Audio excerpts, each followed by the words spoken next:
ผู้ฟังเอ้ยบุญพระเวทเทศเรื่องศาสตร์ชาดกใหญ่บารมีสร้างความดีนิท่านสอนแต่ละตอนเป็นกันแจงเนื้อแสดงหลักการเน้นบำเพ็ญท่านสละจายมหาชาติยิ่งใหญ่สุดท้ายการแสวงคนถ้ำลุดพ้นสว่างแทนประเพณีทุกเขตแคว้นแดนพุทธสุดสยามใต้เหนือข้ามอีสานกลางท่องที่ทางถูกไทยแท่ปัญญาแล่กระแสตองเดินตามข้องบ่ขาดลาเด้นอหีด12ยกย่องคาหากสามารถเท่าสุมือถือกันไว้อย่าลายลืมสันเดอพ่อแม่เอ๋ยผู้ฟังเอ๋ย10 นิ้วอันไรแว้นนะครับ2 แขนนบจอกอนบจอกอก็ขอกราบนมัสการทั้งท่านพระเถรานุเถระพระหนุ่มเน้นน้อยทุกรูปทุกนามถูกเขียดข้ามอลัมบัดเด้อขะหน่อยสุขีมันเสมอมันเครือเก่าทั้งผู้ฟังและผู้เว้าความเศร้ายาสุมีกราบสวัสดีไปยังอย่าเอื่อยอย่าอายน้องนุ่งลุงป่านาอาตลอดถึงมิตรหมอแคนแฟนหมอเพลงนักเล่งหมอลองญาติพี่น้องหมอพินศิลปินหมอลำผู้มักคำพญานำกันพี่น้องทางสปปลาวและก็ทุกประเทศเขตบ้านด้านปลายแดนที่ฟังพญานำกันทุกท่านทุกคนเด้อสุขกับมังหังกับมีมื้อนี้นำเรื่องพระเวทนะครับเอามาบอกให้พี่น้องฟังบุญพระเวทเทศเรื่องศาสตร์ชาดกใหญ่บารมีสร้างความดีนิทานสอนแต่ละตอนเป็นกันแจกคือเอามาบอกพี่น้องฟังแล้วก็แฟนรายการขอมาหลายไก่หอดบุญน้ำน่ะเนาะก็เลยจัดให้เอามาเว้าสู่พี่น้องฟังน้ำกันม่วนๆนะครับแต่ว่าก่อนเฮาสิฟังพระเวทเฮาต้องฟังแต่ก่อนเป็นหยังคือฟังพระเวทเพราะการฟังพระเวทจะได้ไปเกิดพ่อพระศรีอานอานิสงส์เป็นจังไดนะครับเบาเป็นปัญญาฟังน้ำกันม่วนๆเนาะอานิสงส์การฟังเทศพระเวท13กันพันปากาถาอานิสงส์การฟังเทศพระเวทเรื่องชาดกผู้ฟังเอ้ยบ่ได้เที่ยวทาง6นรกภูมิอันคุ้มหอนโบราณสอนต่อกันไว้ตั้งใจฟังให้ทวนทีเด้อในมือนี้เดี๋ยวนี้พาลามีทรงให้สำเร็จได้ปรารถนา 1. ขั้นตายไปโลกหน้าสิพ่อพระศรีอาน 2. ดับขันไปบอนดีสุคติภูมิสวรรค์สั่นมโหฬารสมบัติใส่ล้วนทิพย์ในวิมานแต่งเสวยสุขทุกหนแห่งสมเพียรแพ่งท่านทบทอดอ่อนซ่อนยิ่งนับบ่ไหว 3. บ่ตกนรกหายอบายทาประตูปิด 4. ได้สิทธิ์กลับขึ้นมาเมื่อเวลาจุติเขื่อน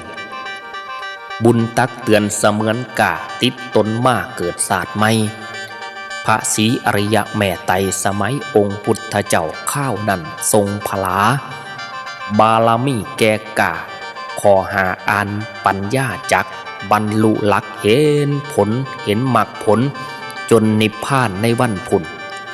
ศาสตร์สมบูรณ์ประเสริฐพ่อเป็นเราก่อผู้ถึงทาเด้นอถือพระพุทธศาสนาอริยะเป็นผู้พ้นมนทินสิ้นลวงตัณหาสั่นแล้วพี่น้องเอ่ยครับอานิสงส์การฟังพระเวทนะครับมีอยู่5 ข้อ 1. ตายไปในโลกหน้าสิพ่อพระศรีอริยแม่ไตรเพิ่นจังว่าไผผู้อยากพบพ่อให้ฟังเรื่องชาดกเวทสันดรย่อยกเทศนาภาษาเบื้องกำหนดการเอาไว้วันเดียวฟังตลอดจบบาทเบื้องบ่เกินมื้อค่ำคืนจังสิเห็นหน้าเจ้าองค์เอกทรัพย์พันอยู่ศรีอริยแม่ไตรผู้เกิดมาข้าวพุ่นนะต้องฟังเรื่องพระเวทจังสิไปเกิดพ่อเพิ่นแต่ว่าฟังเนี่ยมันจบมื้อนึงคืนเดียวเด้บ่แม่นปีนี้ไปฟังกันทศพรกำนาปีหน้าไปฟังกันหิมพานต์ปีต่อไปฟังท่านากันฟังวรรณประเวทฟังชู่ชกจุลพลมหาพลกุมมารมัจจีสักกบันมหาราชเด้ต้องฟังให้มันจบ13กันพันพระคาถาในมื้อนึงคืนเดียวจังสิได้พบพ่อเพิ่นแย่ได้พ่อพระศรีอาน 2. ดับขันไปบอนดีสุขติภูมิสวรรค์สั่น มโหฬารสมบัติใส่ล้วนทิพย์ในวิมานแต่งเสวยสุขถูกหนแห่งสมเพียรแพงท่านทบถอนอ่อนซ่อนยิ่งนับบ่ไหวพ่อแม่นะเห็นบอกอันคอร์ดที่สองเนี่ยก็จะได้ไปตายแล้วขึ้นสวรรค์สันฝ่ามีสมบัติวิมานอยากได้ยังนิลมิตเอานั่นนะอยากได้รถเก๋งรถปิกอัพอยากกินนั่นกินนี่นิลมิตเอารถ อยากได้สร้อยสกเล็กกับนิลมิตเอาบ่ต้องไปหาไปขาพุ่นเด้อุ้ยมันดีเด้ฝ่าวเฮ็ดบุญเด้อ3บ่ตกนรกหายอบายทาประตูปิดเนี่ยคือ3นี่ไผฟังพระเวทตั้งใจฟังด้วยความเคารพสิบ่ตกนรกนั่นน่ะเห็นบอกบ่ตกนรกมกใหม่อบายอย่าปุ่มปิดไว้เลยน่ะดีจังสั่นดีแต่ว่าพ่อแม่เฮาเนี่ยมักเอาบุญเดือน4บุญพระเวทนี่อุ้ยเพิ่นเอาแต่ไปเสิร์นพระเวทเขาบาดเขาเมืองปุ่นเนาะแห่พระเวทเขาเมืองไปฟังเทศมาไล่หมื่นมาไล่แสนหลักก็จังฟังพระเวทปุ่นได้แห่เขาพันก้อนปุ่นได้อุ้ยอ่อนซ่อนเนาะอยากเพิ่นจังเฮ็ดคักอีหลี4ได้สิทธิ์กลับมาเมื่อเวลาจุติเขื่อนบุญตักเตือนเสมือนกะติดตนมาเกิดศาสตร์ใหม่พระศรีอริยแม่ไตรสมัยองค์พุทธเจ้าข้าวนั้นทรงพลาก็ได้บุญกลับมาได้มาเกิดศาสตร์ของพระพุทธเจ้าได้พบพ่อของเพิ่นปัญญาอ่านปัญญาจักปัญญาหูเห็นคักนะบรรลุหลักเห็นผลเห็นมรรคผลจนนิพพานในวันพุ่นศาสตร์สมบูรณ์ประเสริฐพอเป็นเราก่อผู้ถึงทาถือพระพุทธศาสนาอริยะเป็นผู้พ้นมนทินสิ้นลวงตัณหาเด้อพี่น้องก็คือว่าสิได้บรรลุมรรคผลในศาสนาของพระศรีอริยะแม่ไตร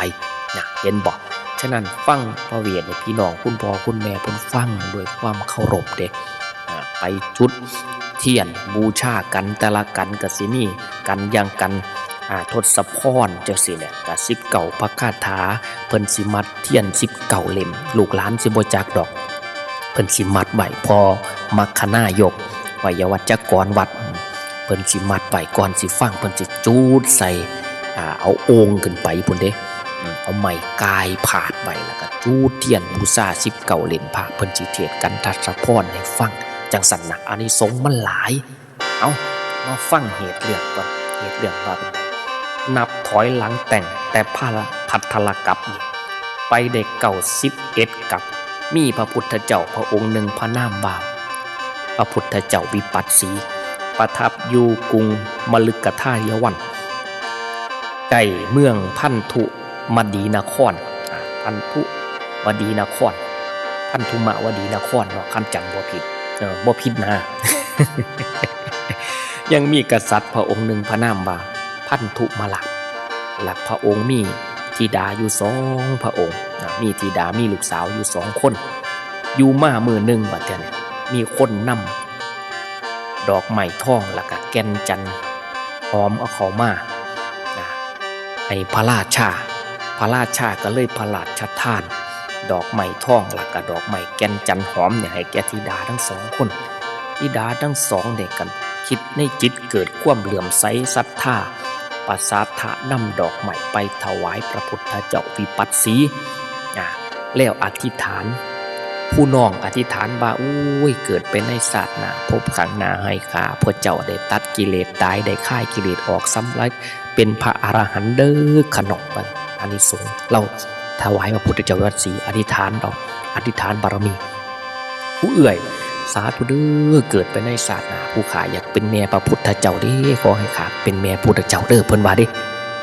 เอื่อยกับน้องอธิษฐานต่างกันหลังจากหันธิดาทั้ง2คนก็สิ้นพระชนม์ได้ไปบังเกิดในสวรรค์จุติจากสวรรค์จุติแปลว่าตายแล้วก็ลงมาเกิดในโลกมนุษย์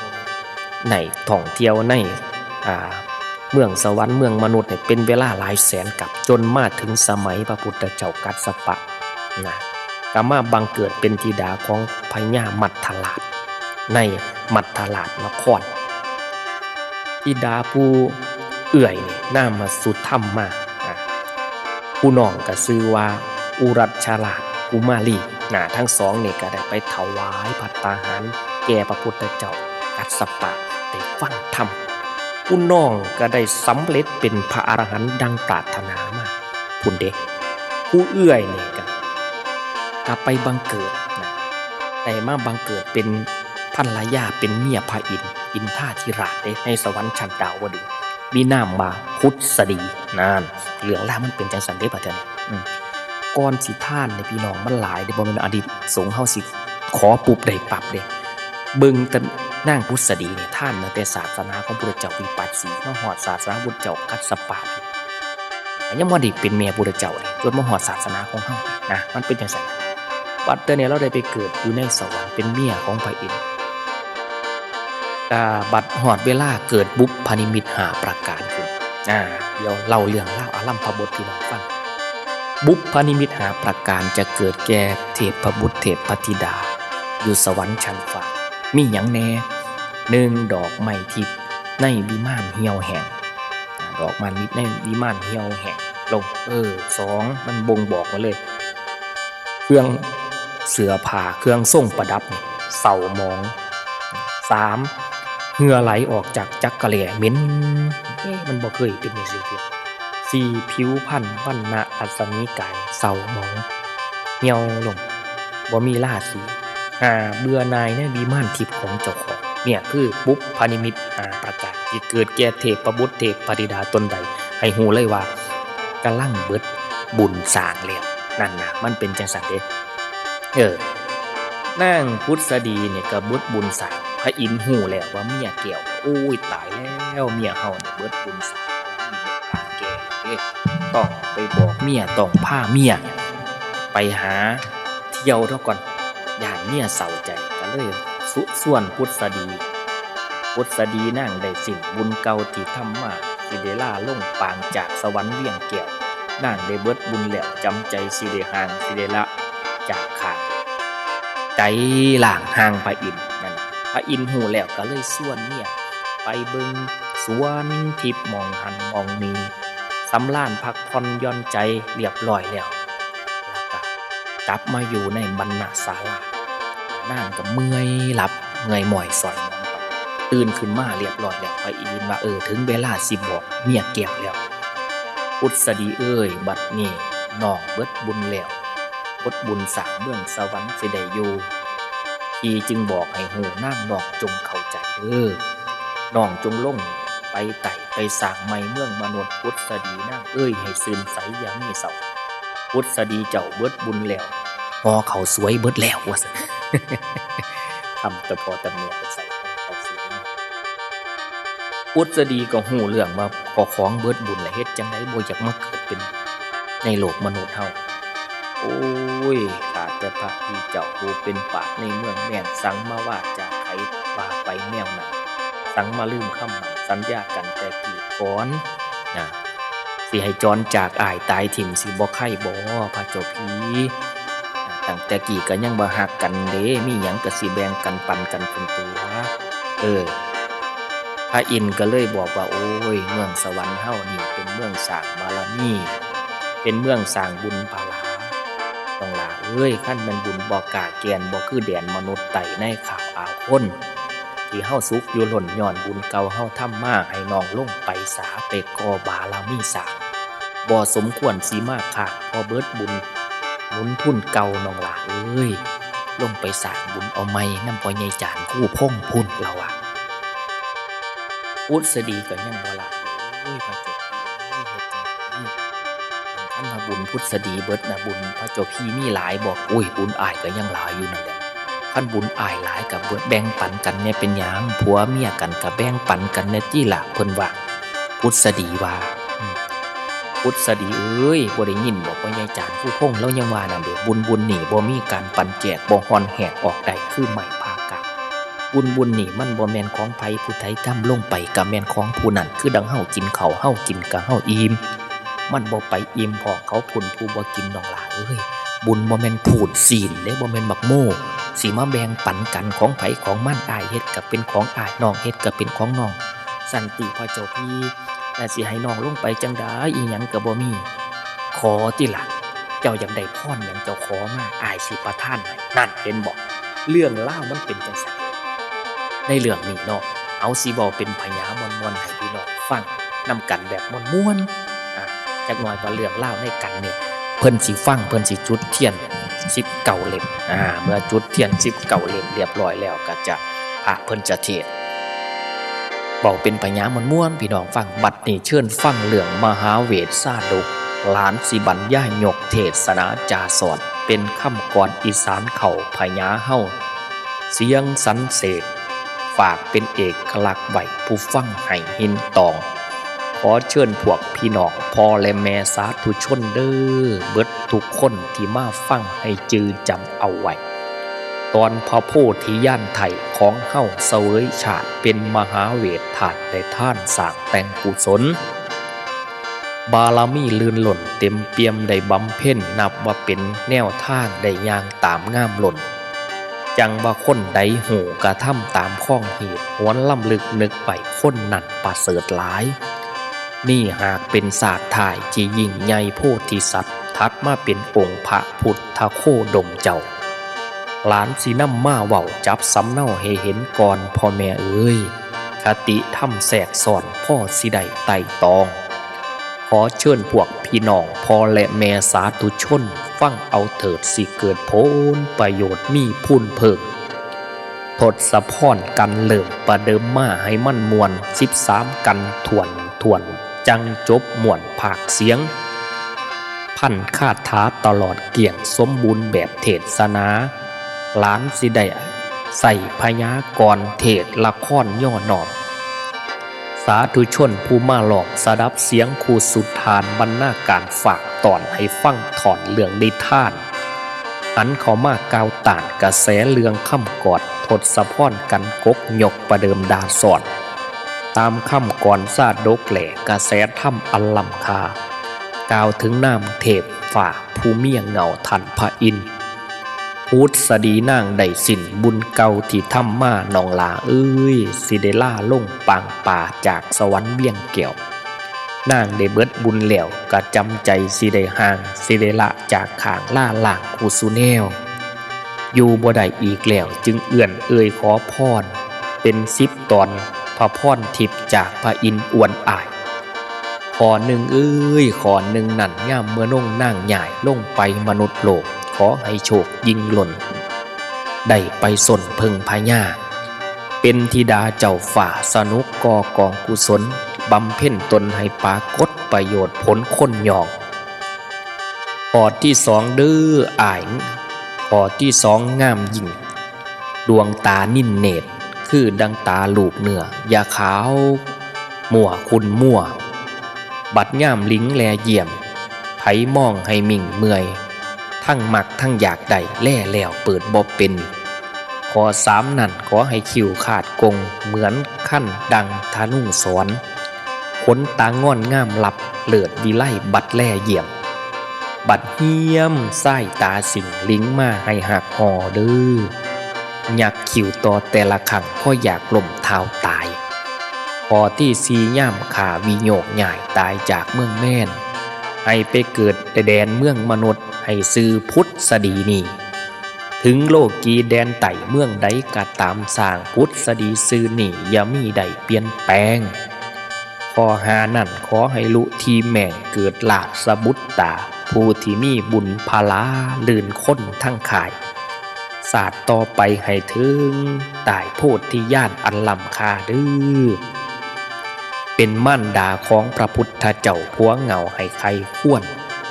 พอ6นั่นว่อละกายให้เลือดล้วนสมส่วนบัดทรงขั้นชวีวันดูสวยดังบ่มีม่านทอง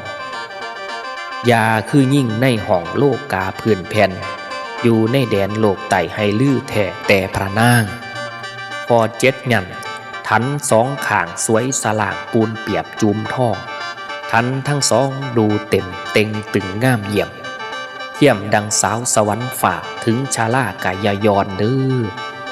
สู้สลอนเต็งเต่าย่ามเท่ากายญาณพอ8นั่นเกษาดำสะอาดอ่านประดุษปีกผู้มาราแก่กายมากกะดำดีอย่างงอกแซมซอดใดขอให้ดูดีด้วยสวยเป็นธรรมชาติคือดังหวาดแต่งแต้มงามโกกว่าผู้ใดข พอเก่านั่นสังฆาราโลกไต่กะหากบอจีลังการจังบันดาลกายนางให้คองงามน้ำเฟืองผิวงามเลื้องนวลเหนือให้สวยงามตามคือเก่าพระเจ้าพี่เอ้ยชาลาการกายาเสากายน้องให้พองใสพอซิบนั่นขอเป็นเอกลักษณ์ใบปัญญาเลิศสมองดีไผภูมิเว้นเคาะถูกพันธนาล่างขอให้ปัญญาน้องตองตามให้หูหอมดื้อเปิดปองแก่ไขใดให้ปล่อยไปพระอินทิราชไทยเลยประสาทพ่อนทิพย์10ประการดังนั่งขอครูสูแนวประท่านสินพ่อนพระอินประท่านหล่าจบคาถา19 ทอนทศพรตลอดแล้วกันนี่แม่นบ่หลายจังว่าฝูงเอื่อยอายพ่อและแม่ให้ตองตึกเด้อนึกถึงศีลนึกถึงท่านที่ทันทำลงไหวผลของใจนั้นมีบอกขอเชิญเจ้าตองอ่านการทำท่านเฮ็ดให้ปื้มนอนยิ้มอิ่มละไม่สังเกตเบิงกระไดย่ำเจ้าแบ่งท่านของใจสิใสห้องอิ่มเอมกะเสมสารท่านย่ำใดกะใจผ่องมหาคุณบุญอันใหญ่ถ้าละไม่เพิ่นกะเอิญเชิญเจ้าให้มันค่อยสั่งสมไปที่ละหน่อยสิเป็นหลายเด้อพ่อแม่เด้อบัดย่ำตายสิเป็นทุนให้เพิงบุญพลาหล่นตายสู่คนบ่คงอย่างไผสิยั่งคำฝ่าอยู่สัตว์ผู้อยู่โลกกว้างบ่มีดอกบ่อนตายแต่ว่าบ่อนสิง่ายไปอยู่ภูมิสถานแล้วแต่การบุญไผมั่นสิแต่งกันบ่มีใดไผผู้ทำบุญไหวคุณความดีสร้างก่อตายไปแล้วเหาะขึ้นสันฝ่าไปเน่าอย่างนั่งสวรรค์ไผทำซัวไหวนั่นกำสิจอบัดย่ำตายไปอบายตกนรกถูกท่อละมานหล่นสาธุชนทั้งข่ายยิ่งชายคูสุทานศีลและท่านให้สร้างไหวผลสิได้แม่นแน่นอนสร้างความดีบ่เดือดห่อนโลกกัดชอนสรรเสริญขอเชิญชวนทำดีจังสิมีคนยอมอย่าทำหมองทำชั่วสิเสียตัวไหลคาอันล่างกายกายาหาล่าค่าบ่ได้มีไหวแต่สัวดีสัตว์อื่นๆจังสี่เส้นฝูงหมูงัวคุ้ยทั้งพ่ายสารฝูงหมูกุดชะโลสางย่ามเมื่อสังขารหม่างหนังง่าทั้งกระดูกกะยังมีคาบากขายใดคูสูแนวบาดค้นตายกะแม่นแล้วล่างกะจีเผาไฟเนาะพี่น้องเนาะเลยบ่มีอันใดสิคามีขายสื่อคือคำก่อนเพิ่นสอนไว้กะวีไทยประพันธ์ภาคฝากพวกพี่น้องวิจารณ์ไว้ใครควรหัวคุ้ยสร้างว่างใบตายจากฝากเขาง่าพองแขวให้คนใดลำแย่งของแพงสัมตายไปได้ลำคามีเงินตาบ่หน่อยคนใดมังมีเต็มที่เด้แต่คนเฮาเมื่อตายจากบ่มีง่าดังสร้างกายนั่นกับเปื่อยพังบ่มีหยังเหลือไหวแนวดีฝากโลกเหลือแต่ดีซัวใส่ให้ทำใบแน่เด้อฉะนั้นปวงประชนทั้งข่ายบัดย่ำตายสลายฉีกดีซัวยั่งอยู่อย่างฝังแน่นแก่นสารฝากพ่อแม่ทุกฐานเอื่อนอ่านสิเศร้าก่อนขอจบตอนเศร้าพักสัวประเดียข้าวหน่อยคอยค่ำก่อนแต่เพียงนี้เอวังที่ปฐมเรืองหิมมาพ่านสีเว้าต่อเรื่องตอนหน้าให้คอยฟังเด้อพี่น้องเด้อเนี่ยครับจบลงไปมวนๆกันทัศพรก็คือพร10ประการที่พระอินทร์ประหลาดชัดท่านให้พระนางบุษดีเบิดบุญก็เลยขอพรจากพระเจ้าพี่ขอหนึ่งย่ามเมื่อนั่งใหญ่ลงไปมนุษย์โลกขอให้โชคยิ่งหล่นได้ไปส่วนเพิ่งพญาเป็นธิดาเจ้าฝ่าสนุกกองบุญบำเพ็ญตนให้ปรากฏประโยชน์ผลคนยอมให้ไปเกิดเป็นลูกของพญาบ่เกิดเป็นคนทุกข์ยากไงเด้เป็นลูกสาวพญาเนี่ยขอที่สองเนี่ยให้งามเยี่ยมดวงตานิ่นเนตรคือดังตาลูกเหนือยาขาวขุนมั่วคือเฒ่าชะแลแก่ชะลาย่ำได้ตาก็ยังสิเป็นต่อล่มต่อหิน อย่าสิเป็นต่อนั่นต่อนี่อย่าสิขุนอย่าสิมั่วให้ใสมองเห็นคือเก่าจังสันเนี่ยข้อที่สองข้อที่สามให้คิ้วโกงเหมือนดังขั้นสอนขนตังงอนง่ามหลับเลือดวิไลบัดแล่เหยียบนะเห็นบอกคิ้วเจ้าโกงละเหมือนวงพระจันทร์ละผู้บ่าวติดกันละเพราะคิ้วเจ้าโกงปาบปนว่าเราอยากได้คิ้วโกงเนาะผู้มือเขียนเอากระไดดอกข้อสี่ย่ามขาวิโยกใหญ่ตายจากเมืองแม่นไปเกิดแดนเมืองมนุษย์ให้ซื้อพุทธสดีนี่ไปเกิดในเมืองมนุษย์กายใส่ซื้อพุทธสดีบ่เอาซื้ออื่นเอาซื้อพุทธสดีข้อห้าขอให้ลูกที่แม่งเกิดหลาดสบุตตาผู้ที่มีบุญพลาลืนค้นทั้งข่ายศาสตร์ต่อไปให้ถึงตายผู้ที่ย่านอันลำคาเป็นม่านดาพุทธเจ้าหัวเงาให้ใครควรคือให้ลูกเกิดมาเป็นคนมีบุญมีวาสนาและจังได้ลูกพระเวทสันดรนั่นนะมันเป็นอย่างสันเดพอหกหนังบ่ลากายให้เลือดล้วนสมส่วนบัดส่งขั้นชวีวันดูสวยดังบ่มีม่านทองคือย่ามมีทองกับบ่เฮ็ดอุ่งปุ่งเด้บ่ให้คนเห็นเลยคือกันกับคนบ่ทองเนี่ยนะบ่ให้ทองป้องเว้าง่ายๆเนี่ยพอเจ็ดสองทันสวยสล่างปูนเปียบจูมทองทันทั้งสองดูเต็มเต็งตึงงามเหยียบเยี่ยมดังสาวสวรรค์ฝ่าถึงชะลากายยอนสู้สล้อนเต็งเต่าย่ามเท่ากายย่านย่ามเท่ากายย่านได้นมนะมันจะให้เต็งให้ตึงอยู่จังสั้นคือนมคือสาวนี่ว่าซั่นบ่ให้อินกันรับปากข้อแปดเกษาดำสะอาดอ่านปุนปีกพุ่มมาล่าปีกแมลงทับปีกแม่นแก่กายมากกระดำดีงอกอย่าแซมซ่อนใส่ขอให้ดีขอให้ดูดีด้วยสวยเป็นธรรมชาติคือดังหวาดแต่งงามกว่ากูพอได้นะเห็นบอกคือให้งามผมเนี่ยให้ดำบ่ให้มีงอกเด้อย่างงอกคือจานคู่พงเด้ ผมงอกเอาคู่มือบ่งอกก็ได้ไปยอมเอาเนาะดาดมันนั่นเขายอมบักหลายนึงบ่อยากดอกคู่มือบ่อยากขาวก็ยอมเอา ไปโกกเอา พอเก่านั้นสังฆราโลกไตกะหากบอจีร่างกันจงบันดาลกายนางให้คองงามน้ำเฟือกผิวขาวเหลืองนวลเนื้อให้สวยงามคือเก่าชาลาการกายาเสากายนองให้พองใสคอที่เก่าผิวพันวันหนานอย่าให้เหี่ยวเด้อย่าให้แตบแต่งเด้ให้เต้งให้ตึงอย่าให้มีตีนกอกตีนกามักอยู่น้ำสวยวันหนาคือเก่าขอพระอินทร์กับประท่านให้ข้อที่10ขอเป็นเอกลักษณ์ไว้ปัญญาเลิศสมองดีไผผู้มีเว้นเคาะถูกพันธนาหลางขอให้ปัญญานอกข้องตามให้โหหอมเด้อนะเห็นบอกเปิดปองแก่ไขได้ปล่อยไปคือหมายว่าให้ซอยนักโทษมีปัญญาให้โปรดคนทั้งหลายมีจิตใจดีงามพระอินทร์กับประท่านให้นะ10กันทัศพรทะสะแปลว่า10พรก็คือพร10ประการประท่านให้นั่งพุทธสดีไปเกิดใหม่ไปจุติใหม่หลังจากบุพนิมิตเกิดขึ้นแล้วเนี่ยคือกันทัศพรเมื่อจบการนี้กับพี่น้องก็สิตีของมุงกันต่อไปกับกันหิมพานต์นี่ฟังเรื่องซ้ำตะก่อนกันทัศพรมื้อนี้มื้อต่อไปยังฟังกันเรื่องหิมพานต์เนาะเพิ่นขอมาก็เลยตัดให้จัดให้เพิ่นตามใจคนจัดบ่ขัดใจคนขอเพิ่นรอนานแล้วเพิ่นว่าคันผู้ขาบ่ได้ฟังนี่สิเศร้าติดตามพระอาจารย์เพิ่นว่าคือเต้าติดตามอาจารย์เด้อว่าซั่นโอ้ยเว้าจะหน่อยใจหลายมันงานหลายจัดให้แล้วเด้อว่าแต่นี่กดไลค์กดแชร์ให้แน่ถูกปุ๊บก็กดไลค์ถูกใจก็กดแชร์คอมเมนต์ให้แรงจิตแรงใจอนุรักษ์เอาไว้คำปัญญาเนาะอันนี้เรื่อง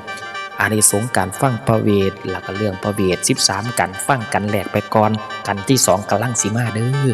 นะครับเนาะคันสาก็ขออภัยนำพี่น้องเด้อให้พี่น้องทุกท่านทุกคนอยู่ดีกินแสบอยู่แจบกินนัวพักกุมซุ่มเย็นหลับด้วยตลอดปีโชคดีตลอดไปมันยืนสวัสดีครับ